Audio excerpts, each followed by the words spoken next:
next to you. It like Oh lightens it yeah, up. yeah, it's bright. Marianne wants it to look.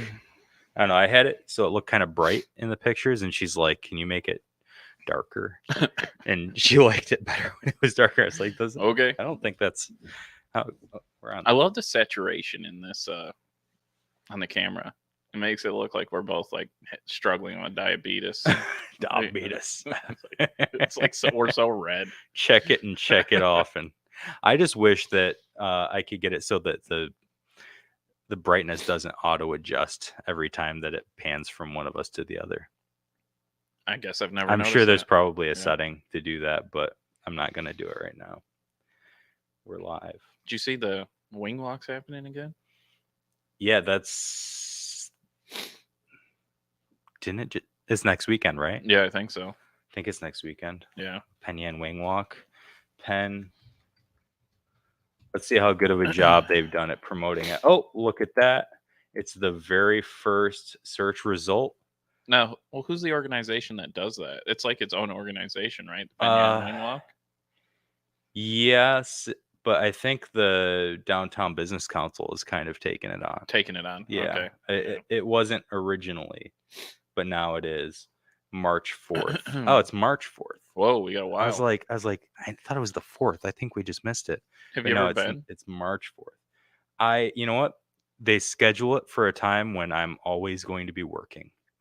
Like a Saturday afternoon in March, I got a game. Right. Like I'm just not going to be there. It is nice that they do it in March though, because you know how all the businesses struggle in the winter, so it's nice to have like that late winter, early spring event. And it's like it's after football's done. Yeah, you don't have to worry about playoffs or Super Bowl or anything. I thought they used to do it. Maybe I'm wrong, but I thought they used to do it the week before the Super Bowl during whatever, like the Pro Bowl. Or is the Pro Bowl before or after the Super Bowl? I think it's after. I don't know. It's in Hawaii. Anyway, right. So it doesn't matter when nobody cares. Yeah, no one even tries. It's the one wing of the walk, worst things ever. The wing walk is $25, and it's sold out. It's sold out. So, sorry, folks. I don't know who it was, but I'm sure they would have been okay to walk in. It's fine. It's fine. 8 restaurants, huh? Wow. They got 8 restaurants. They've got the Baked and Loaded Mustang Pub. That's a new one. Parker's, Silverbird, Tavern, Cuca Restaurant, Liberty Restaurant, and True Roots. So Laurentide and Baked and Loaded are the newcomers to the event. Yeah, and I believe the Liberty is the reigning champion. Yeah, haven't they won like 2 years in a row? Did they? I thought they didn't. No, I didn't think they were open 2 years ago. Which is it was hilarious. Timmy G's, which is now where True Roots is. Yeah, it'd be fun to bring that trophy home, but we'll see. Yeah. I think they make great wings. A lot of good wings out there. What's this? 5 registration locations. You can register. Oh, this is interesting. Yep. You can all these places except for Silverbird that you can register at are not places that are part of the walk. Which is a good idea to kind of like open it up, because I imagine at this point it's so big. Yeah, for anyone that wants to register, it looks like 18th Amendment, Hope and Spirits. No, there is no more. It's full. It's sold out. Oh. It's sold out. Like I heard they sold out like 500 tickets. So when you go up and it says like one day, there are 5 for the walk to pick up your tickets, I think. To get your tickets. Yeah, but I think it's just I think they just left the description there, but it's sold out. Oh wow. Okay, so maybe there's nowhere to get tickets then. And I heard they sold out like in one day with like 500 tickets or something. Really? Something crazy, yeah. Do you know what happens with I don't know much about the event. Do the businesses get some of the money for the tickets sold? I believe they must. I mean, you gotta recomp their. No, I don't think that it's done that way. I think what happens is that maybe the event buys them cases of chicken wings. Oh, Maybe. that'd be a good idea. Yeah. I'm not 100% sure, but I think that there is some, like, they at least help with the chicken wing cost. That's a good idea. And then I think that there's still some cost borne by the business, but they're also getting people that are going to come in and buy drinks. They're getting I think that's part of why. A little bit. I'm sure Not like a lot. you're not but going to make a lot of extra money on top of it. Now, if you win best chicken wings, you can guarantee next weekend right. everyone's coming to People buy are gonna chicken come, wings. yeah. So But I don't know. I think it depends on the place. yeah. You know, if you're going to, like, I'd get a beer at the Lawrence. I'd get a beer at any of these places. Yeah. Yeah. There's not one place there. I'm not going to get a beer at each of them, but I'm going to get a beer. What a rookie. I'm going to have like 2 or 3 beers throughout the course of this. Anyone that wants to get a beer at each of them with your chicken wing, I respect you. If you drink 8 beers by the end of this event that lasts keep it light. 4 hours. Keep it light. Yeah. Drink some Miller Lights. No shots, all right? No hard liquor. Besides, at the Laurentide, you're stuck with craft beer, so you're gonna a little bit. Well, actually, they've got a couple that are on the lighter light side. is pretty light. It's like 4%, so yeah, it's not too bad. That's not bad. That's right. I forgot about that. I drank a couple of those. I went there for lunch the other day. So good. I heard that they just had the chili cook-off. Oh, really? Yeah. Yeah. And the winner was my guy Johnny Rivers. Really? Yep. Wow. But I think they did it on it was this weekend when it was so cold. I didn't go. Have you heard some cold. of the stories about Johnny Rivers? Like the things people tell me, like if you don't have money, he's like, oh, don't worry about it. Like you can just like here's a hot dog on me, and like he's always helping everyone. I'm like, I've only met the guy once. I didn't know, but he's like famous. Yeah. Everyone knows him. Yeah. I don't know him that well from Dundee, but everyone's always telling me stories about like how like kind he is and just like gives people stuff, and like he's just a good dude. I had no clue. So yeah, he's a great dude. He's a Navy vet. Yeah. And I see him. I don't know what his involvement is, but I think he's involved somehow with the fire department. I heard a lot of stuff he gives away to charity. You know, like he's pretty cool guy. I had no clue until I got into the legislature, and a couple people brought up like I think it was maybe the head of the veterans was talking about like the stuff that he does, and it's like wow, nice. You'd never know because he's not a very he's not going to talk about what he does. He's one of those guys keeps it it's quiet. Yeah, so that's pretty cool. Yeah. Speaking of keeping things quiet, I don't want to keep quiet and can't keep quiet that this group that I've been involved with, like I'm not claiming to have done a ton to help further them, but I've been involved with and I've done what I can when I can. The wheelchair vans from Liberty Memes fans. And still going strong. This has been years. Still going strong. It's been started December 21. I want to say. It hasn't been as long as I thought. It started really strong in December 21, and just bought our 15th wheelchair van. And for anybody who doesn't know, that's a huge accomplishment because for a variety of reasons. One is they're not cheap.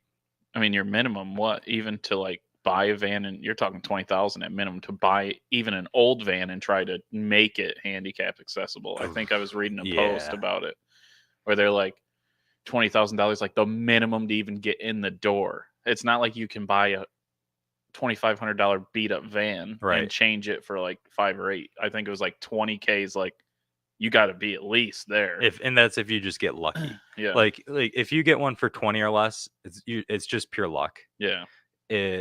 You're looking at closer to 50 to 60 or more to get a legit, like a nice van. So some of them have been deals where we've been able to do some things for a little bit less and get people into vans for 12 or 13,000. Really? Wow. Just because like the right thing popped up at the right time. Some of them have been modifications to vans that they already had. So like to be able to get a lift because they can't pick up their kid anymore. So now they can use the lift to get their kid into the van. But a couple of cool updates.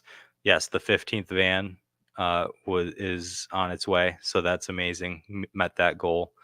And the group finally got together and did what I've been trying to say they should do since not long after it started, and they've filed to be a official nonprofit charity. Wow. So what that enables them to do is be tax deductible for the donations, have a little bit more credibility to collect the donations, and then rather than all of the donations having to go direct to the cause, they can be funneled through the organization. And they're not taking salaries out of it. It's all volunteer, but it makes it so that they can build up for the next cause that maybe they don't know what it is yet. That's what I was going to say. The problem with the nonprofit is now this is where it's all fun and games, right? Like everyone's working together, but now there's got to be a head of it, right? Oh yeah. Somebody's got to. Well, there was always a head of it. File the paperwork of all the money, and somebody's got to like claim, what's going on. And now all of a sudden it turns into a business, and you're like, damn, right? You have to have a board of directors. The cause kind of. But the thing is, what you might not know, if you haven't been like deeply involved with it, is since the outset, there's been one guy who's literally doing this full time. Yeah, I've seen the one guy post. What's his name again? David Gay. Okay. Goes by Dadman. Okay. Dadman. But he's been doing it full time, vetting causes and just pumping up causes and getting these people stuff. And I mean, the amount of time that he puts into it is amazing. Yeah. So it's just every time you're on a good cause, it's always some sort of government overreach that makes it so you have to. Oh, now we have to be some special conglomerate to make sure that we're not being bad. It's like, it kind of sucks, but hey, I'm good with, the thing. It like I said, it helps with credibility. So maybe we can get a little bit broader reach. I'm considering actually, maybe creating a competing nonprofit that would do the same thing to buy wheelchair vans for people, but wheelchair vans from Democrat meme fans, and see if us Democrats can out fundraise the libertarians. Make it a competition. There you go. Yeah, could be interesting. Yeah. It would definitely be fun. It'd be interesting to see if people take that seriously or not. Yeah.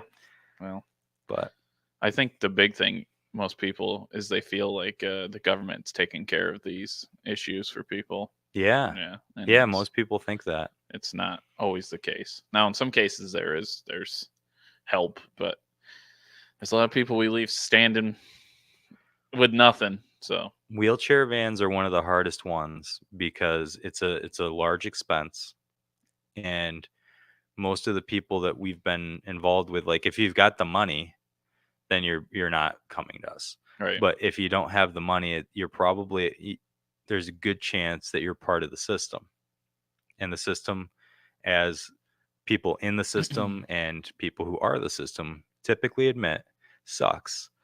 And the reason is things like the fact that,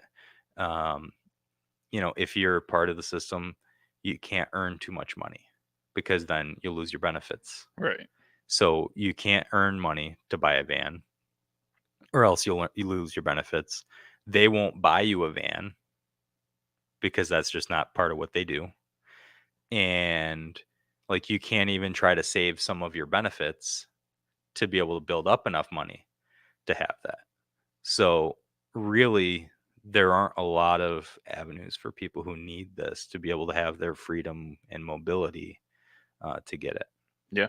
So good anyway, cause. Just that's exciting stuff that there's one more van on the road. 15.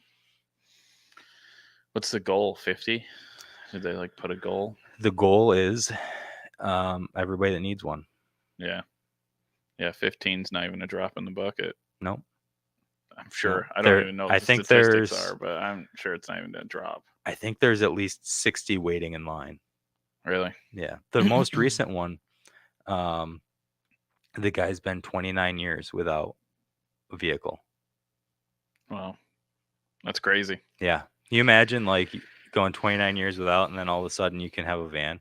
Like they're trying to figure out what to get them. Like they've got the money now, but they're trying to figure out, do we get what type of van do we get? Do we get a motorcycle with a sidecar? Do we, because that's the cheapest option. Street legal wheelchair. Stick an engine on that sucker. Well, have you seen these where I've seen some of the motorcycle where you can like have a wheelchair for the sidecar and you can drive it from the sidecar? Yeah. Those are kind of cool. Vans, like, do you have access in the back? Do you have access from the side? For everybody who thinks that it's okay to park in that little spot that has the hash marks on it next to the wheelchair accessible parking space, just so you know, that makes the wheelchair accessible parking space totally useless for most people, because if they have access from the side, you've now blocked it, so they no longer can get out of their van. They need at least 4 feet. At least, yeah. So New York State code's more than that. So anyway, it's something that I'm going to keep talking about from time to time, and I hope that maybe some folks will join in on the cause. And if you the thing is, people think, oh, well, I can't buy a wheelchair van. Well, most of these donations are $5, $10, $69, $420. How much money have we given to Ukraine for their defenses? More than enough to buy everybody that needs a van. I was wondering. I just didn't know if we had the money laying around that we could maybe help people out. Well, that money is only allowed to be used for bombs. Oh, so right. I forgot. Okay. I forgot. It just says bomb on the hundreds. People always bring up like, oh, don't you want, like, if you call 911, don't you want an ambulance to come? And it's like, yeah, yes, I do. I do. Why do you always pick out the thing I do want the government to keep on doing, when there's like, can we take the money away from the bombs instead of the ambulances? Like, yes, I do want the money to go to the ambulance. I'll voluntarily donate to the ambulance. I will do that. I wouldn't voluntarily send bombs. No, I mean, so there's something to be said about having a strong military and a show of force to make sure that you don't look weak and people don't try to invade you. Sure. But I want to have strong defense. I don't want to have strong. When you're sending all this, because I remember it was like, hey, we're just giving Ukraine enough to defend themselves. Okay, yeah, sure. Like, we want to have people, let them have a fighting chance. Then all of a sudden it got real offensive, and it's like, and you start thinking about, wait, how many people are hungry? How many people need wheelchair vans? How many people are struggling? And it's like, or we can just send a shit ton of bombs over to Ukraine. Yeah. But if I suggest keeping that $100 in your pocket or giving it directly to the cause that you care about, people are like, oh, well, you just want people to starve. Really? Oh, yeah. Huh. Yeah. Anytime that you suggest cutting taxes, people are like, oh, what? You don't want roads? Do you just want to be a third world nation? It's like, no, I want to be able to choose where my money goes, and I wouldn't send it for bombs. Oh, a quick education from someone who's new to politics. Your tax money is not being used for your roads. It's being used for a $27.3 million highway facility in Yates County, which has a declining population. That's what your money's being used on, when the majority of the towns already upkeep their own roads.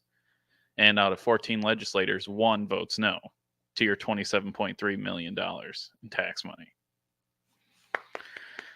So, and I saw, so everyone knows what's really going on with their money, when I suggest to share sales tax or put it against our tax levy to help people, I'm the bad guy.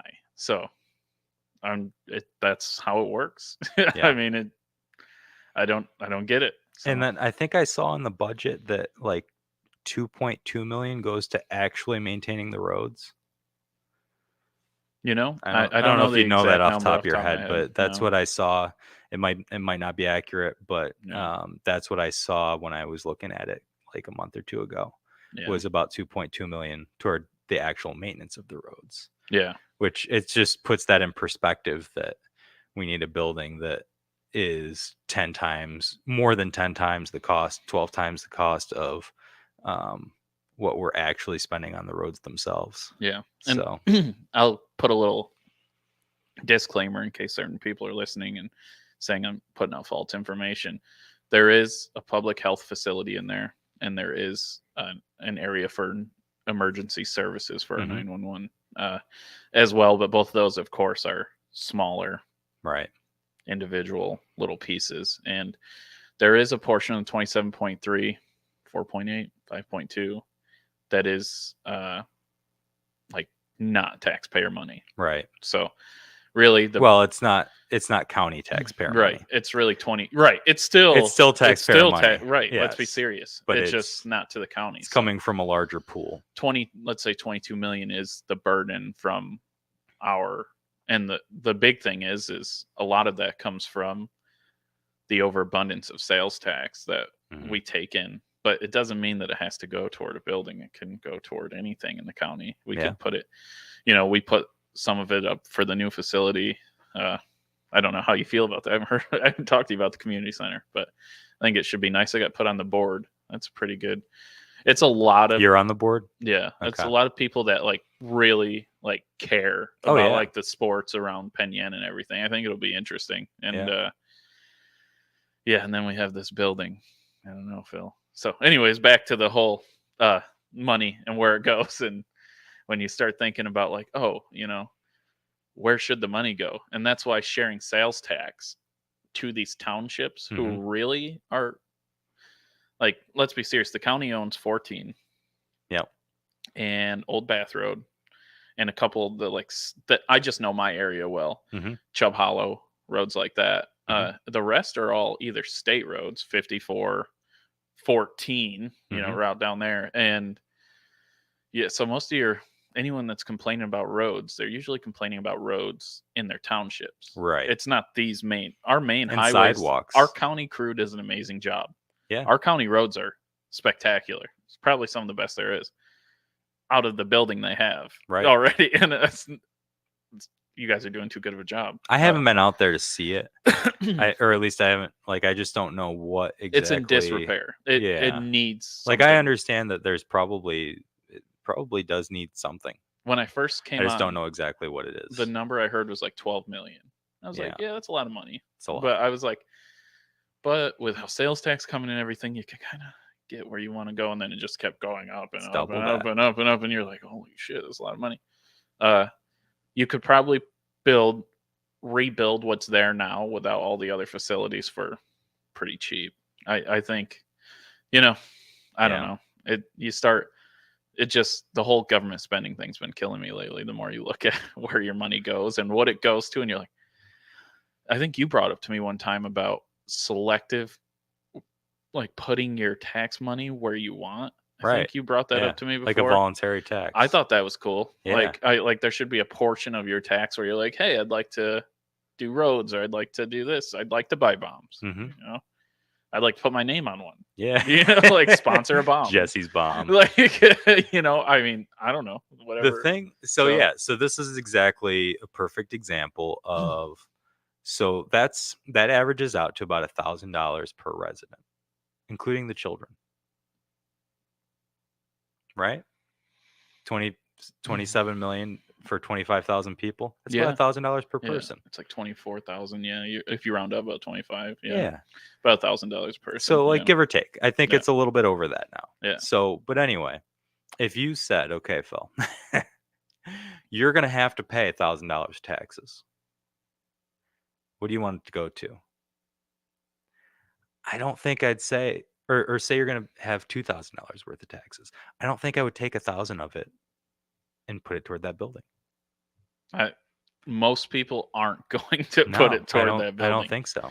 Now, if you want to ask everyone, hey, everyone willing to chip in $100 toward a new highway facility? Yeah. You might get some people to bite. Right? Yeah, do we need it? Yeah. we need it. I mean, and you look at things like. And this is, again, just real quick, Phil, this isn't a shot at the people for our county, because honestly, our county roads are pristine. These are up. They keep them well. So I mean, but something that most people don't know is Barrington and Starkey. They plow the county roads and mow the county roads. The county doesn't. Gotcha. So any of the plowing you see, like when you're in those areas, the towns take care of. Interesting. And the county just does the paving and upkeep and maintenance on the roads. So, but like I think Benton and Torrey, Italy, all what as far Samagorum is all county. It makes you wonder if you could, like, I don't know what the need is. I honestly don't know what the need is, but it makes you wonder about other possible solutions. Like, could you take that money and pay it toward the towns and have an agreement that like that they're gonna cover plowing those roads?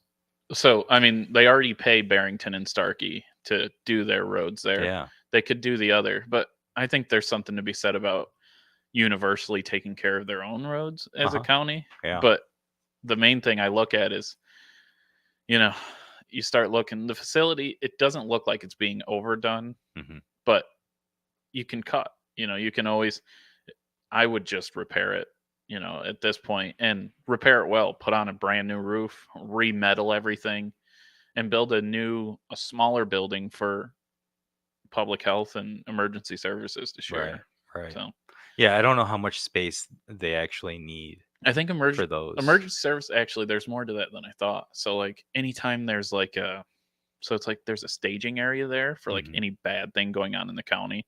So it's going to be, it's pretty cool. There's lots of things they're going to add to it, training facilities and stuff like that. And that's good. Public health, there's stuff to it. But at the end of the day, you start like looking at the money and you're like, $27 million. I mean, that's a lot of money, Phil. Question for you, and you can just say that we can't talk about it right now if that's what you think. But I heard I've been a little bit out of the loop lately, and I heard some conversation about the ambulance service. Okay, is that something that you know anything about? Honestly, just like we're trying to get more ambulances. There was like a meeting about like trying to, because the big thing is I think the problem is finding drivers. Yes. There's like not many people that want to drive. Right. And because I think most of it's volunteer. Yeah. I think there's one that's paid. It might be the 55 medic that you see. Right. Medic 55. Yeah. Running around. But the rest these people just volunteer. Volunteer their time to freaking save lives. So we could use a better soldiers and sailors is just, they're bad right now. Yeah. And anyone who listens to our public meetings and our minutes, they'll hear like this gets scrutinized by the public of how bad of a job soldiers and sailors is doing for our community. It's just not good. So I think that I would, I'm not gonna, I can't say whether they do an overall bad job. I know that there's been that stigma for at least 20 years that you didn't want to go to soldiers and sailors if you could avoid it. I'd say it's been really bad last 5. What I'll say about the last 5 is during that time there have been a couple of what I would consider improvements as far as what care is available there. Not necessarily for emergencies, but as far as like there's some great physical therapists that work out of there, some great doctors that work out of there for like primary care visits on the second floor there.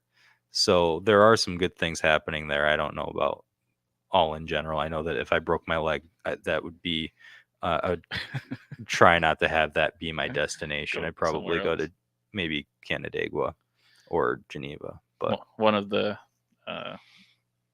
Rochester hospitals. Yeah. So I think that's a problem I've noticed lately is when you scrutinize a business, everyone always thinks you're scrutinizing the employees and the people that work there. That no one is ever doing that unless they're personally saying the server at so-and-so sucked or the doctor at so-and-so sucks. No, we're saying the management team is horrible. Whoever is in charge of running that business is not doing a good job. Gotcha. I think that's where the complaint is. It's like, I don't believe the people at Finger Lakes Health for soldiers and sailors have the community's interest. Like, I don't think they care. It turns into, it's like everything else, Phil, it's just like if this turned into a business, it starts becoming, And how do I save here? And where do I Right. get money here? And that's part of how why. do I get my money? Right. You know, That's it's part of why like- we haven't done it. Right. You know, at first thing you turn something into a big business, and all of a sudden it starts again. That's what I was talking about with the wheelchair vans. Is like, thank God it's nonprofit, so you don't have to worry about that. But if that turned into a LLC, all of a sudden it's like, Right. so you're paying for everyone's lifestyle now. It's no longer what it was. And I mean, you can nonprofits can pay people. They do. I mean, Catholic Charities definitely does. I'm employed by a nonprofit. Oh, I didn't even I know volunteer for Friends of the Outlet, but Keuka College is a nonprofit. Really? Shattuck St. I've worked for nonprofits. Almost every place I've ever worked for has been a nonprofit. Right. Keuka College, Shattuck St. Mary's. I worked for the Western New York Rural Area Health Education Center. Whoa. It's a mouthful. That's a big one. We call it AHEC. At the end, when I was like, I got to get out of here, I upgraded it from AHEC to AHEL. No offense, and hopefully we're past that now. But yeah, I've been involved with nonprofits since I was a kid, and yeah, a lot of the businesses that you see that you think are like big money, whatever, are nonprofits. Oh, there's somebody getting a lot of money out of some of those nonprofits. That's for sure. Oh yeah, yeah. Well, look at somebody's taking a lot of money. So let's not target any local ones, just because who knows what's going on with any of them, and we don't want to talk about. But like some of these national charities, even that are nonprofits, and you look at the CEO is making $1 million or more. It's like, come on, like a lot of money. It's a lot of money. I mean, we've had nonprofits just in the last couple of years completely fall out because money was not only like they were getting paid, but they were taking money. And it's like, yeah, that's ugly. If you're going to put on your books that you're taking your $1 million, it's like, okay, at least people can look it up and see you're taking $1 million. But when all of a sudden charity money's missing, you're like, come on. Yep. Yeah, let's do better. So yeah, no, money. It's I was thinking, how against virtual currency I've been. I'm starting to think it's the only currency that the people can fight back with. Like, it's a currency that the government can't control. Right. And that's where I kind of am starting to see where you were coming, where it's like, no government owns this money. And it's like, yeah, which is scary. They can't just which is scary at the same time, you know, but as well, if you ever wanted to have your own currency and put value to it and not have the government put their hands into it, it's the only way. But they still tax you on any income made from it. Yep. So the only thing I would say to counter your point, and I agree, like in spirit, with everything you said, except the one thing that the government can do, the leverage that they have over Bitcoin, is, do you know who is the largest owner of Bitcoin? The FBI. Nice. Of course. Do you know why? I'm sure they have great reasons. So civil asset forfeiture. They're just seizing it. Oh, that's and right. Seizing it and seizing they it. They can just take people's it. hard drives. They can just take it. Yeah. Wow. So that's crazy. If they wanted to have an impact on the cost, they're the biggest whale there is. If they want to say, oh, well, you know what, we want that to be worth $80,000 now, well, then they just don't sell their stuff. If they want to drive it down to $5,000, they just unload a bunch. Like, they can manipulate it. Yeah. It's too scary. It's too volatile to be a safe stock for anyone to put money into, but it is pretty interesting. So it's crazy when you look one day, it's 15 million or 15,000 for one, and then it's 23, and then it's 15, and you're like, ugh. If it was a little bit more That's a stable, scary wave. Yeah. If it was a little bit more stable, it would be right where it's at. The thing is, the dollar is just, people that think Bitcoin's bad or cryptocurrency is bad, man, the dollar is just the worst, because what are they doing right now? Printing money. And just the amount of money they've printed in the past 3 years is outrageous. I think we brought something up about inflation when everyone was first getting these checks. I'm pretty sure if you go back to what we were saying, we're not the only people. I'm not trying to say like we're geniuses, Right, but no. everyone knows extra money. Yeah, it drives demand, creates inflation, and that's where we're. I think the last time I looked, we were at 7%. I don't know where we're at now. You think it's down to 7? Yeah, because it did pop to 9 for a little bit, right? Yeah. I think it's to 7. Yeah. And you can see it in everything: interest rates, Eggs, chicken wings for a while. I mean, remember, you were paying what, like $18 for a dozen wings at one it's point? insane. It was crazy. Yep. And the funny thing, they're never going back down. drop. No, right? they're never going back down. It Gas doesn't matter is if never chicken going back wings down. are nothing. It's Yep. like, no, $18 of chicken wing. That's what you pay. You think eggs are ever going to be 89 cents again? It's just, eggs are so easy for yourself. You mean to have chickens? To have chickens and produce eggs. It's a pretty easy thing to do. Most people in Dundee and Barrington, I would say, have at one point had chickens. I mean, there's even people in the village of Dundee with chickens that have had them before this. Are they legal there?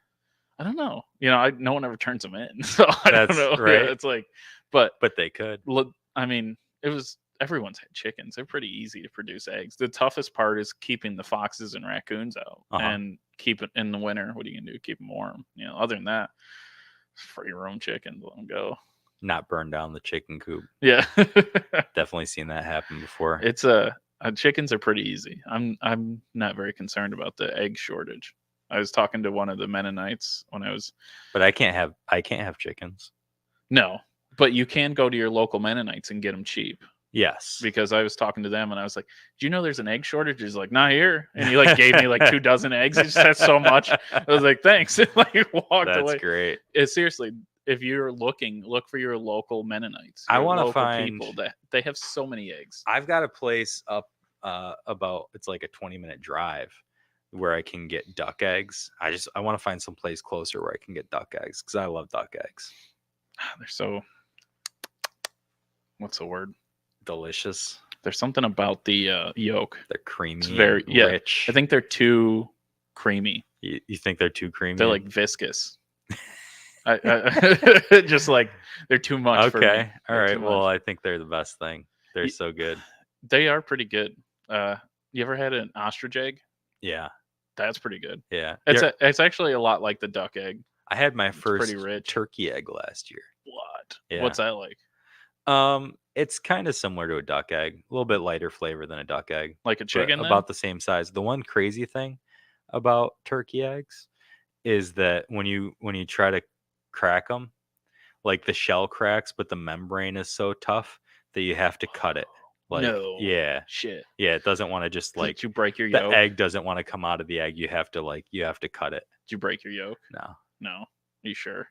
Yeah. I don't know. No, I remember. I remember. Dude, I reverse seared a steak the other night. It was so perfect. It made me think of you.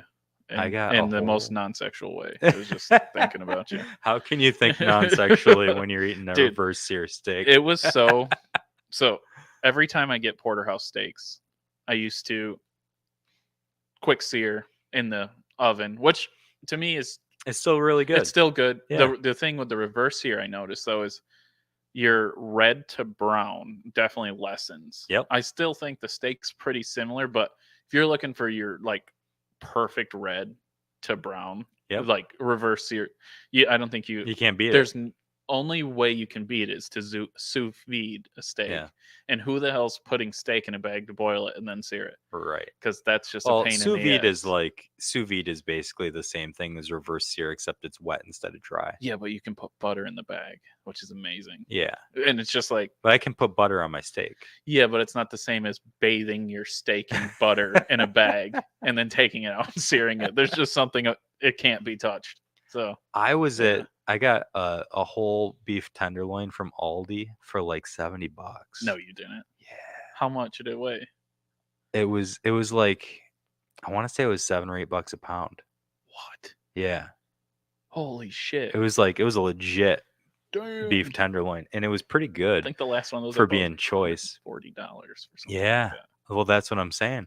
And man, I made some of the best steak. I had tenderloin I had like filet mignon for like 2 meals a day, and for a week, like I was eating it, and I was gonna try to make Chateaubriand, but I didn't have everything that I needed. It's funny, every time we get filet, it's the one steak that I look at my dog and I'm like, Nope. no, sorry, bro. Like, usually on a strip or a ribeye, there's enough fat you can share. Yeah, there's A filet, you're like, nah, I sorry, don't think bud. so. Here's a bone. Like, go run off. But when you get the whole tenderloin, there is a little bit of trimming to do. Yeah, so those trimmings are still pretty good. they are. Like, They there's are. like my dad, he never buys fillets because he grew up dairy farmer, so he knows how to so he always buys whole, like fillets. Any steak that you can cut with a knife. It's kind of hard to buy whole porterhouses because no one has a bandsaw that's going to cut them right. Yeah. But like fillets or any meat like that, you should probably just buy whole and freeze them. Because believe me, most of the times the steak you are buying have been frozen. For sure. Most people think like, oh, this is fresh. I'm like, no, dude, that steak has been frozen. Trust me. Yep. Like, you're not getting, and fresh meat has a way different flavor. And most people who've never killed a deer and like cooked it, you'll never know like what fresh meat's really like. It's weird. It's like it's a different flavor, man. It's nothing like it's still warm. You like put it on the pan, you're like, it feels like you feel wild. There's something about like just cutting it out and eating it, and you're like, geez, yeah, I sound like Joe Rogan talking about his elk steak. Beef. You know what I get is I'll get a whole rib roast, bone-in rib roast, and then I'll cut the bone off. Okay. In one piece, and then I'll slice it into steaks, and then I'll either grill it or put it in the convection oven, and those are some banging ribs. Really? Yeah. Interesting. Because I don't have a bandsaw either, so I can't do just bone-in ribeyes with it. So how much meat's on the bone? A good amount. Really? Yeah. You ever try? There's a good amount in between the bones. You ever cut them up and get the bone marrow out of those? I bet you that's good bone marrow. Oh, I don't know. You should do it. I don't think there's that much bone marrow in flat bones. Oh, they're not round. That's a flat bone. Yeah. No. Yeah. Yeah. Dang. Look at Marianne. Marianne's like, are you guys talking about cutting up animals? Are you in Mexico? Avocado from Mexico. Avocado. Love that commercial. Hey, Marianne, it looks so nice on the beach wherever you are, buddy. Yeah. Well, I hope you're having fun being warm while we're like 25 degrees below zero for the wind chill. It was 9 degrees below zero, just straight up temperature, not even wind chill, when I was on my way to work yesterday. Yeah, Marianne, you're lucky. China's got pictures of me in my underwear outside. So I didn't think I was gonna make it. I didn't think my truck was gonna start. Mexico was safe. We were Phil and I were out here surviving the great balloon from China. You know, there was a balloon that went down through Latin America too. Really? Yeah. This is me trying to be on China's side. Like, what if that is just a weather balloon? Like, what if it was? Well, so they and they're like, "Why are you shooting down our weather balloon, bro?" Like, so here's the thing. There were a lot of things that went wrong with that, but they let this thing fly over the entire country, and then they shot it down. Which, yeah, because they didn't want to like land on where there were people. Yeah. But do you think that they were able to recover it? No. Well, I'm sure they did, but we'll never know. But people seen it get shot down. There's videos. I'm pretty sure. I just want to know if they actually went and got it, and if they figured out if it Chinese balloon sold direct. What is going on? What, you can buy those balloons? Do you see that? Sold direct. It's like you can buy one of those directly. You can buy it. Imagine all the people floating up Chinese balloons. God. Jeez. How did they know it was Chinese? A Chinese, you know what I mean? I told you. It just said not Chinese balloon on it. That's how they knew. I don't know. They got threatened by China. They admitted it was their balloon. Yeah, I mean, that's they crazy. came out and said like, hey, yeah, that was ours. But if you're gonna spy on a country, do you really think a balloon's the way you're going? They have satellites that can look at whatever the hell they want to look at. I just don't know what a balloon gives you as an advantage. Went all the way. Moves to recover debris. It went all the way across the country and they didn't even touch it. That's the thing. Some pilot for JetBlue's like, hey, look, it's a UFO. Oh no, wait, it's a balloon. What is going on? It's a lot cheaper than a satellite. Yeah, but just think about they already have satellites though. And like everyone knows that everyone has satellites that can spy on each other at this point. So like what are they doing with a balloon? Spy blimp. I told him to shoot it down, Biden told reporters. I told him to shoot it down. Shoot it down. Of course you told him, Jack. Just like Biden. You can protect your home with a shotgun. All right. Biden, don't forget it. Best thing to defend your home is a double barrel shotgun. You get your double barrel and hope your 2 shots do the job. You just hope there's not 3 of them. And you hope you don't miss. Oh God! You imagine him just shooting a double barrel shotgun from the hip and like it just freaking like whips, takes out your windshield. And they're just sitting there like, okay. All right, buddy. That's where he tries hand-to-hand combat moves when he was going to beat up Putin. Remember that? We would have been. Oh my God! When he stared Putin down, he's like, "Yeah, he was like afraid of me." It's like, dude, are you joking? Could you imagine? Get out of here. Oh, boy. He would just get murdered immediately. Just like immediately. I love how you said that. Just like, don't do it. Just don't do it. I just want to know. I want to know what they recover. But you're right. We probably won't ever find out. So something I haven't talked to you about is everyone that has secret documents in their house. Oh my God. It's like Trump's got some in his like little party house and Biden's got some in his garage, and Biden's like, who doesn't have secret documents in their garage? And it's like, well, you and Trump do, but the rest of us, I hope we don't. You were supposed to be saying Trump is bad. Before we move on to that, I just have to read. Biden compliments the aviators who shot it down. Oh, where'd it go? Down. And we'll have more to report on this a little later. I want to compliment our aviators who did it, who shot the balloon down. It's a freaking balloon. Good shot. Like, oh yeah. Good shot. The world's top military. Cancun is safe. We're glad to hear, Marianne. Cancun is safe. And also the owner of Crooked Lake Distilling is in Cancun with her. That's great. Did the NSA admit to having these balloons floating around over a decade ago? I don't know. I don't know either. I believe. Thank you for your service, Dadman, for helping with the wheelchair vans. Oh, Dave's we talked about that at the beginning a little bit. So kudos to all the work you done with that. Yeah, that's interesting. I don't know if the NSA. If they've been flying with balloons, I don't know. They can listen. Like... I mean, don't we have this thing in our pocket that they can just listen to? So let's say you're the government and you're like, okay, we see the balloon wherever it was first spotted, and we're like, oh, we want to watch it and see what it does. Sure, that's a good excuse. At the end of the day, aren't you? At some point, you're like, well, let's just get close enough to see what it is. Right. Yeah. I mean, it's. Let's just look. Don't we have jets that can just hover there? Like, can't we get close? Yeah. Like a helicopter? Anything like close enough that you can? I know you don't want to get super close, but like, I don't know. There is something to say about you don't want to shoot something down over top of the United States, and I guess people thought there could be biochemical weapons. I would just see if something. So. Don't they have like? Couldn't they just put a hook? Don't they have like airplanes with hooks on them that they could just like hook it and then land?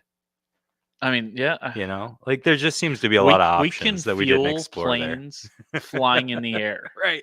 Like there's no way we can't snatch a balloon and bring it to Earth. Like there's no way where it's not like we'll take that. I think it was a test. The Chinese were testing us. That's what their plan of attack is going to be. 64,000 feet. That's pretty high. Yeah, that is pretty high. Maybe it was too high up. I could see. What if they decide, you know what, this is our end. They didn't even detect this balloon until it got to Montana. We'll just float bombs on balloons and then trigger it to release. The fact it made it over Montana and didn't get shot at is impressive. It is, yeah. Some guys in Montana were like, "Not on my land." It just starts shooting up at it. Do you have anything that can shoot 12 miles in the air? I haven't tried, but I think I have some ideas. It's pretty high. It's pretty high. Bridge of Spies. Oh, I love the Cold War. I don't know if I've ever seen that. I don't think I've seen it. I'll have to check it out. Yeah. Yeah. What's your favorite Cold War movie? Oh, geez. Well, I don't know. I don't know if it counts. Because really, my favorite like Russian movie kind of like that, and it's not really Cold War, but every time I think of like a movie about Russia against the US, it's Red Dawn.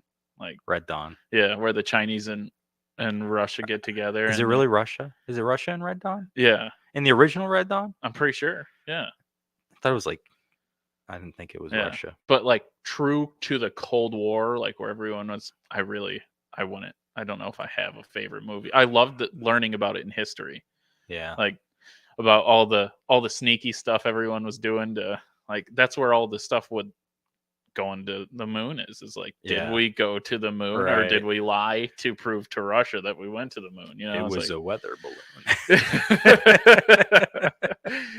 That you can go down some dark, deep rabbit holes on the moon landing. So I got two favorite Cold War movies before we move on. Hunt for Red October. Oh, that's a good one. That's a good one. That one. And what's the name of the one where it's like, is it Matthew Broderick and he's playing computer games and he's like, yeah, let's play thermonuclear war, and he ends up having to like go find this computer programmer. You remember that one? I don't. Did you ever see that? It's a pretty good movie. And Bridge of Spies. Oh, that Bridge of Spies came out in 2015. Oh, it's a new one. It's a new one. Okay. I didn't. Yeah, check it out. Yeah. War Games. It's called War Games. War Games. And they end up like having the computer play tic-tac-toe against itself so it can realize that there's some times that you just can't win. Yeah. Honestly, I haven't seen many Cold War movies, to be honest. Yeah. The Hunt for Red October. Are you sure that's Cold War? Yeah. Really? You don't think it's Cold War? I don't know. It didn't show up when I looked up Cold War movies. Oh, so no. Hunt for Red October. Yeah. And it's like Sean Connery is Russian submarine commander, and he's trying to give the submarine to the Americans without like the Russians knowing that he's intentionally giving it to the Americans. In 1984 is Yeah. what it's based around. Really? Yeah. Interesting. War Games. Yeah. Huh. I guess I need to watch more of those type of movies. I'm more of a like the world, like Inglourious Bastards and movies like that. Like the like World War II stuff. Yeah. I was checking out this. I'm looking at a potential trip to Europe. Okay. And one of the potential destinations is Slovenia. Okay. And I was looking at this town it's barely a town. There's just like a cabin in the woods by this farm, and you can like go hang out with cows all day. Okay. And so I thought that sounded awesome. And I was looking at what is around there, what restaurants, grocery stores, like attractions, what lakes can I go swim in, stuff like that. And one of the attractions was a bunker from World War One. Okay. And you can like go down into this bunker. It's crazy. It looks like it should be in one of those video games. There's no landmines or anything. If there were, somebody would have got blown up by now. I don't know, Phil. I'm not trusting. It's been over 100 years. All right, Dave. I want to hear about you giving little spy notes to baseball players to encourage them to escape and go pro. That is impressive. Where's David live? What? Does he live in New York? We got to have him on the podcast. Are you in New York? I feel like maybe in New York. He's got to come on the podcast and talk about. Oh my God, that's pretty interesting. Yeah, you got to come on, Dave. That would be fun. And he's also like he knows Ron Paul. Really? Well, and that's pretty neat. And what I'd like to do is, if you're still listening, let's connect soon because we've got this campground that I mentioned to you about 6 months ago that we're working on to make a wheelchair accessible campground, and I'd love to get together on that at some point in the near future. Huh. That was interesting. Huh. That is wild. Yeah. So, what's your bet that was on the balloon? What's my bet? Yeah, like what are you betting was on the balloon? What do I think was on it? Yeah, like what was there? Because they just shot the balloon. The thing is, I think that they destroyed it. Who? That we I think did? we destroyed it. We destroyed whatever was on it? Yeah. I don't think that we're going to know. But I was talking about the other day, I said, it would be easy to tell if it was a spy or not because of the sensors that were on it. Even if they had it wipe the data, you'd still be able to see, like this has a high def camera that can see inside your house from 12 miles up. Like that's spy shit, Yeah, I mean, there was it's like everything else. You read shit and you don't know what's true. I mean, somebody did say it flew over one of our high security areas that you can't see with satellites. They said I read something that said one of our 3 missiles, like ICBM fields. Yes, and it's like one of the 3 that you know about. First off, we still know what's in the submarine station in Seneca Lake, people. Okay, government. You remember that growing up? Oh no, you didn't grow up here. You wouldn't have heard it. So when we were kids, like all of our parents always thought that like the thing out in Seneca Lake was like a nuclear like war factory. Like everyone's parents. I thought it wasn't it supposed to be where they developed sonar? That is what it's actually for, sonar. That's what or at least that's what the official we know. story. But everyone's parents, because when everyone's parents were younger and they were on their boats, they'd all try to go near it, and I guess they would like chase you off. Turn back now. You're not allowed to or be we out will there. fire on you. Like shoot a bunch of like drunk kids. Like that's crazy. Dave, that could be what it was doing. Watching the cooking videos. Make sure you all download TikTok. I would be a horrible defense person for the military. They'd be like, there's a balloon over top of our country. We need to stop them. And I'd be like, have you thought about popping it? Can we just like put a pinhole in it and watch it go down? Like, if you can't get out of the way of that little pinhole thing coming down, you're done. It's true. So, it's true. Yeah. Especially in Montana. Like, the worst thing you got to worry about in Montana is a grizzly bear before you do. Hit a bear. Unreal. Oh, geez. Thanks, Dave. Take care, sir. Oh, yeah. Everyone was making such a big deal out of it. No matter what news station I was flipping to, everyone's like, the balloon. And I'm like, our satellite radar that we have, whatever, must have detected it. Now, is there anything maybe they thought it was birds or is something? There anything to say it wasn't lifted up off of U.S. soil? I know nothing. Yeah, that's what I wonder. Is because like, do we really think it floated over the Pacific Ocean? I think that's the story, isn't it? Or maybe over the Pacific. That maybe they were trying. Maybe their story is they were trying to collect weather data from over the Pacific. Yeah, I don't know. Who's to say it doesn't pop up out of California and come over? I don't know. It's so interesting over a balloon. I keep reading all kinds of things. Some people were trying to say they were trying to change the news narrative. Yeah, what are they distracting us from? Yeah, they're doing something. It's like, well, we know what they're doing is, I guess every politician has secret documents just hanging at their house. I'm just trying to figure out what defense stocks to buy. Like, the thing is, what came over the Aleutian Islands to Alaska and then over Canada. Oh, okay. All right. Supposedly, yes. Yeah. Can we talk about all the documents? Like Trump had them, Biden had them.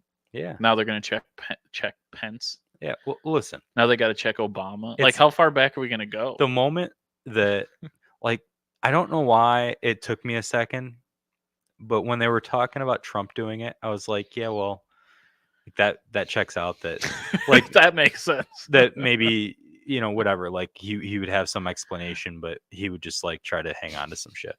But then when they said Biden had it from when he was vice president, I'm like, I just put it together. I was like, oh yeah, all these people that are working with classified documents every day, like, you think that they even remember?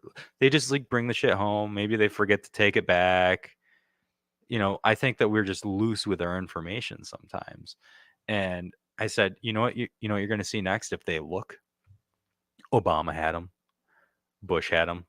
Bush had them. Oh, everyone. Clinton has I'm them. sure. Like all these people, like Yeah, anybody that's had everyone. access to them and use them on a daily basis to do their job, they got them someplace. If they haven't thrown them away or like, you know what I mean? Not Hillary. Hillary Or doesn't lost have them. them. No, she's destroyed all. Trust me, Hillary doesn't have them. She's destroyed the hard drive. That's true, Dave. That is what's going on. These refs, this sports betting's getting out of control. It's true, Phil. I know you don't watch sports, but like, what's going on in that tent is what I want to know. Like, now you got to give them another third down. So when they go to review the play and they put the headphones on and they're like, all right, the line is now oh yeah, 2.5. The betting lines. Yeah. It's like, you come on, you know better. That's a real conspiracy there. That's one that I can jump on board with. Especially with how ridiculous like some of the games have been. Yeah. Just like, oh yeah, somehow you managed to keep it tight in the fourth quarter when it was a blowout. There was one with basketball not too long ago, and the line, somebody was going to take a beating, one of the sports betting companies, and this team was up by like 12 points. And there's like 2 seconds left, and the team that was up by 12 points shot a 3-pointer and smashed it and ruined the bet line for everyone, even though the team was already winning. And everyone's like, why did he shoot that? He knew the line. Yeah, must have known the line. That's crazy. But this is the problem with sports betting. You can't guarantee anything. You Yeah. couldn't even make the games, because what if that guy misses the three? Right. Like, he's not, no one's locked in. You know, like, so who knows? I saw the last couple minutes of the Knicks game last night, and they were getting beat. Like it was out of reach, but they hit a three, and then with like a tenth of a second left, they're down. Like they can't catch up, but with like a tenth of a second left, they foul. Oh yeah, I'm sure something stupid. And they had to like go back and review it to make sure that it actually happened before the buzzer. Stop it. Go. Everyone go home. Yeah. We've had enough. They're on the headphones. Yes, let him shoot. That's funny. So I was going to ask, I got to stay on the secret documents with you. So as soon as you heard Biden had them, I want to know if you had the same reaction I did. Like, yeah. Yeah. Like, we know. Of course he does. Right. And then like, we know Pence has them. And we know this person has them. We know Hillary doesn't have them. Like I was telling who else Mary, are we going to prosecute? Like, like Hillary doesn't have them because I don't want to be killed. Right. Say that. So, yeah. Anyway, so I started thinking, what's it take for everyone to just start saying like, the political system is screwy, let's restart? Well, like, where's the line? This is what I've been saying. But where is the line? Where's the line for everybody else to agree with me? Like, where's the line where people will allow it until it's too much? I think when it gets to be too much, everybody will double down and be like, please tread harder. Like when it gets to be too much. What's the quote? It's far easier to fool someone than to convince somebody that they've been fooled. Oh, I never heard that. Okay. And I think it's the same thing. Like the further you go into it, it's cognitive dissonance, right? The more that you go into something, like there's not a point where you're like, oh shit, like everything that I've built my life around is wrong. No, you're like, no, it can't be wrong because I built my life around it. Like I've been paying taxes since I was a kid, so there's no way to live life without them. Like obviously, we have all these regulations for a reason. Like even if we don't, we can't give them up now because we've got them, and we obviously did that for a reason. Yeah. The more ridiculous it gets, it's like the heart of darkness, you know, the deeper you go, the more evil and crazy it gets, and nobody sees it, you know. It just, unless you're somebody from the outside and you show up and you're like, whoa, I need to get out of here because this is not good. This is bizarre. But we can get people, the people that are part of it, they're never going to see it. If we can get people rallied up over a fake election that everyone was all fired up about, we can get people rallied over all kind, like everything of, you know, even when Trump was elected, the amount of people that rallied to fight it. Yeah. And then when he wasn't, the amount of people that rallied couldn't believe it. Yeah. It's like, and then what happened? Why do all these people get fired up for the small things instead of like, we should all go and say, we want open, transparent government. Like, all of you should have to show us documents and let us know. Like, where's show that? me the books. Like, we want to know what's going on. It's our money. That's what that's kind of, in our county government, we're so open. We really are. Like, you can see everything from, that's the one thing, like, I was beating up on the legislature a little bit about the building, and most of those people mean well, but their beliefs are way different than mine. But we are so transparent. Like, you can come to a meeting and learn anything about us. It's like the big government. No, we don't know anything. Right. We know nothing. So I remember you and my friend Brian Yarrington, Boo, you know, you guys were, some of the conversations you two were on, I was like, what are you guys talking about? Like, I didn't even know half the stuff I still don't even remember half of it because I was drinking. But like, you guys were bringing up some crazy stuff, and I'm like, this is insane that we know nothing about this. It's not public. So for anybody who's wondering what that conversation was about, the Federal Reserve is neither federal nor is it a reserve. I can't believe you remember that. You were drinking too. You were sober. I wasn't, but, but it's just something that, it's like a quick conversation, you know. I couldn't even remember it, but I was like, I remember sitting there and being like mind blown, like, what the hell? Yeah, because he actually had a really good way of explaining it. Well, he's a history teacher, saying, hey, you know, like, and then imagine that we've got this organization that's not part of our government, and they control our money supply, and we say, okay, well, show us your books. And they say, no. And we're like, no, seriously. And they're like, get off my porch or else we won't give you any more money. Right. You know? And anyway, kind of interesting. Well, and that's even a big thing with New York State I've seen in the county is you don't really want to piss them off. Right. Because they fund everything through your own money. It's your money still that you're giving to them, that they give back to you. Yeah. But you don't want to piss them off because you're like, well, shit, maybe we won't get our grants. Like, for our grants for all the broadband we're doing. Like, that's all grants through the government, through New York State. Yeah. It's like, what if we pissed them off and they just said, screw it, you guys don't get any more money. And just like we were talking about earlier, they give you enough that you do want to make it so that you put up with all the things you don't want. Right. And that's how our government works. They're great. They like give you just enough. Yeah, they're like drug dealers. They give you just enough of what you do want. Yeah. So that you tolerate the other stuff because you're afraid to say something because then you might lose the things that you want. Crazy. And if you keep pursuing it, they just come with guns. And and kidnap you. Yeah. Did you see, I got to get going, but another quick one I read today. Did you see Hochul wants to change some of the gun law she passed? Because there were some things she overlooked in the gun law. She overlooked. So one of them was, it's totally unconstitutional.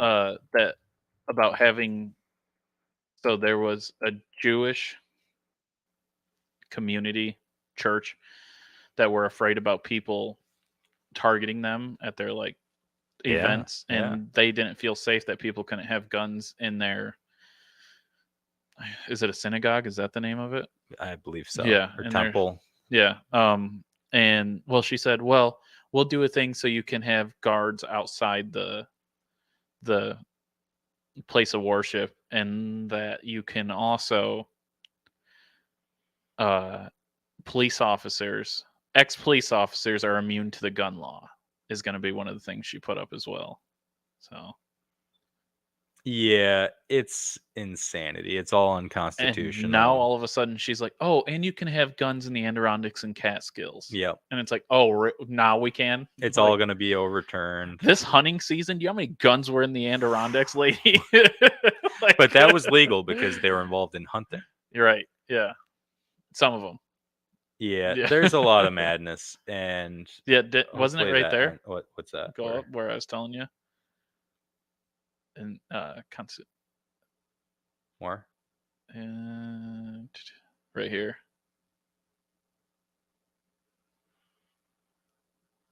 No, I guess maybe it's up. It's up more where they talk about. Right? Is it that one? I don't know. It's just a lot of madness. Right there. Security guards can be armed outside the place of worship, but technically this law does not specify that they can be hired. She wants to change this. So that's like kind of what I was talking about there, is where she's talking about like where these leaders of the Jewish community are like, we're not safe.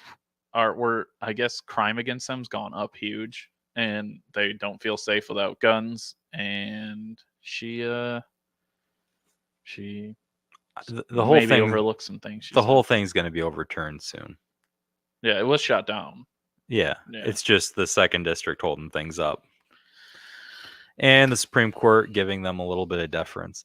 Did you see, and I don't want to keep you forever, but did you see the event, the incident that happened at the Applebee's up in New Haven? There was a Utica guy that was involved.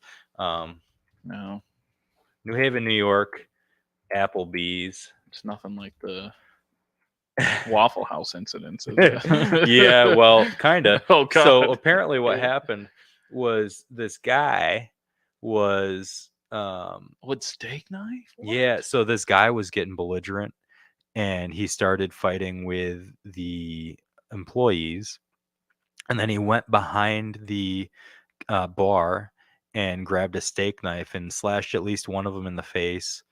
And anyway, so the incident ended up with this gentleman who was carrying a firearm, telling him to drop the knife and like stay on the floor until the police got there.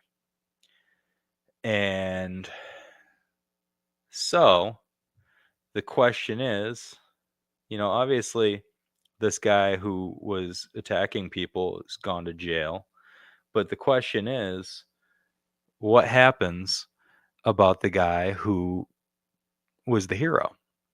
The guy who was holding him down with a firearm that would be a felony for him to possess in that location. And so far what's happened is they haven't named him publicly. There's no evidence that I can find that any charges have been filed.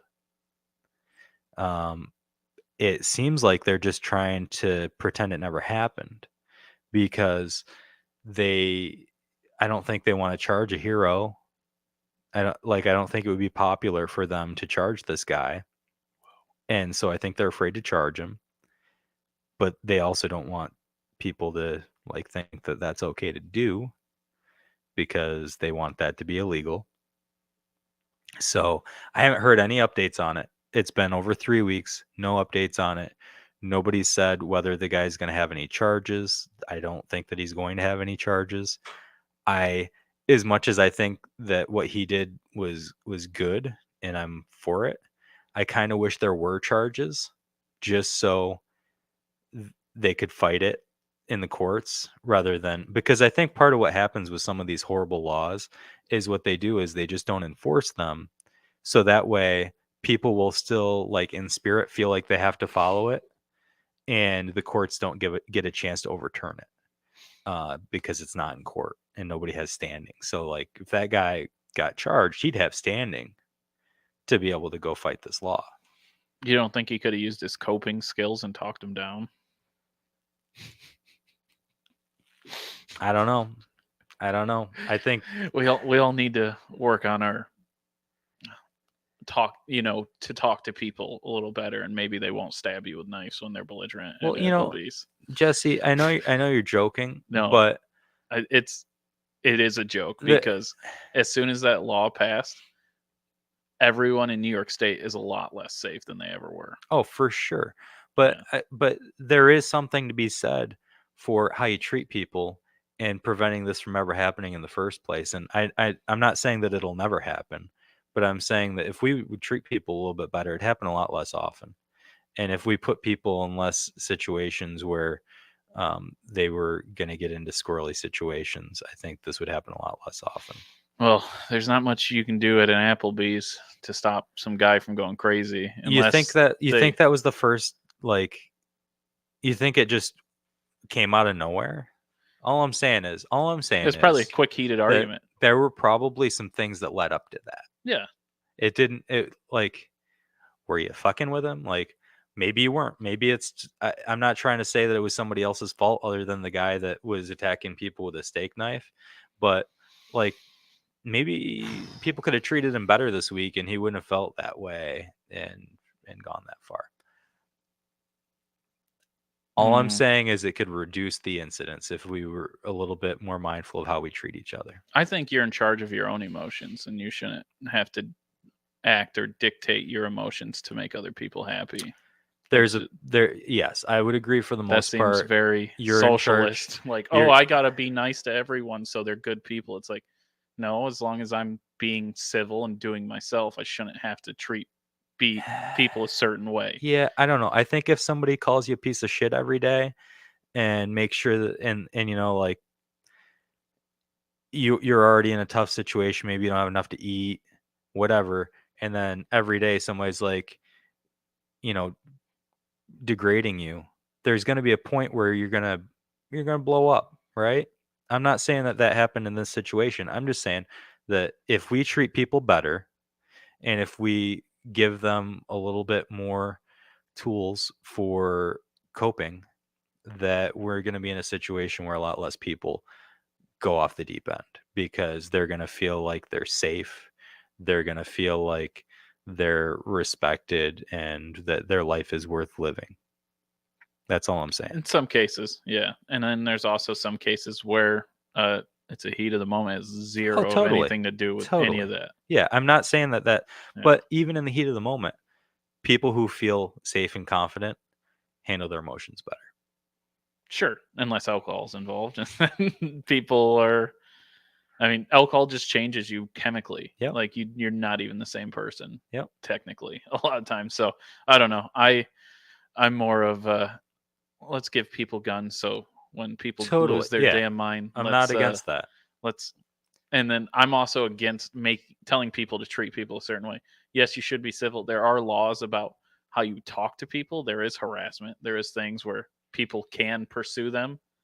I'm not trying to make a law or force anybody. No, I'm just saying there's already something. If you treat people better, then you're less likely to be the target. Well, right. That's probably why. Like if you're not a jerk, then and honestly, you know what?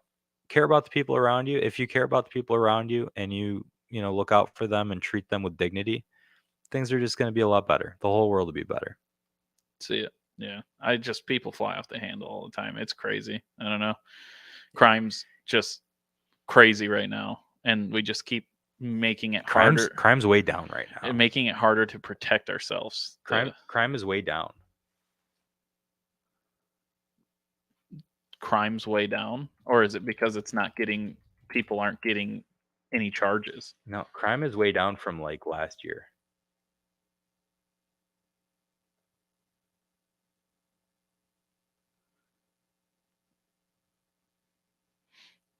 Maybe it's just certain places. Yeah, I don't know. I don't have that. I can't show that right now, but yeah. NYPD. They're saying it's up. Everybody wants it to be up. Over a 24.7% increase of arrests for major felonies. Yeah. Anyway, maybe it's up, maybe it's down. Yeah, I'm pretty sure I'm right. Yeah, it's definitely up, and then they keep restricting laws for people to protect themselves. So that I agree. We need to let people have a chance and give them the ability to have the great equalizer. The great equalizer. That's exactly what it is. Well, yeah, crazy. Well, we'll see. Hopefully that gets shot down soon, so everyone can feel safe and good. At least you can have a gun in your home still, right? Yeah. For now.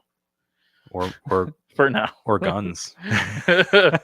For now. We'll see. Everyone will be defending themselves with hammers. Paul Pelosi. Everyone will have to have a hammer to fight back. Did you see that video? I did. It's actually made me sick when I watched it, because I watched the whole thing, and when that guy hit him, it made me sick to my stomach. Yeah. And like, I used to joke about it, and then I watched the video and I was like, that's not a joke. That guy is crazy that attacked that man. Oh, for sure. Woo. Scary. Yeah, not good. Yeah, not good. All right. Hey, all right, guys. See you later. Have a great Sunday.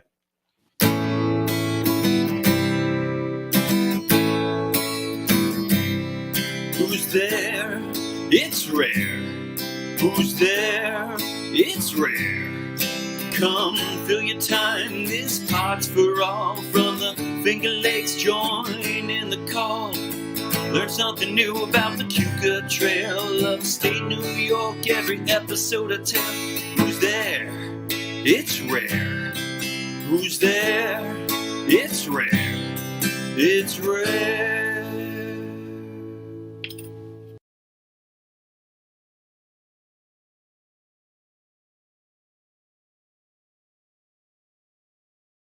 Do it with everyone. It's pretty bad.